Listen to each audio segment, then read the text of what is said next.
पाकिस्तान के ज़िले सक्खर में एक ऐसी हवेली मौजूद है जो तकरीबन 200 साल पुरानी है।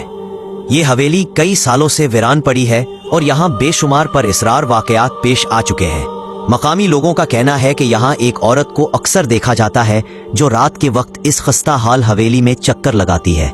ये 3 मंजिला हवेली है और सबसे हैरान कुन बात यह है कि इसकी तीसरी मंजिल पर एक पीपल का दरख्त उगा हुआ है। इलाके के बुजुर्ग कहते हैं कि वो इस औरत को बचपन से देखते आ रहे हैं और आज तक वो यहाँ किसी न किसी सूरत में मौजूद रही है। इस हवेली में पेश आने वाले वाक़यात की बड़ी वजह यही पीपल का दरख्त है। कई बार इस हवेली को गिराकर यहाँ कुछ और बनाने की कोशिश की गई, लेकिन हर बार वो कोशिशें नाकाम हो जाती हैं। लोग कहते हैं ये हवेली अब कभी दोबारा आबाद नहीं हो सकती, मगर सवाल ये है इस हवेली में ऐसा क्या हुआ था जो ये हमेशा के लिए वीरान हो गई। आज तक कोई नहीं जान सका, ना तारीख में इसका जिक्र मिलता है। क्या आप इस हवेली में एक रात गुजार सकते हैं?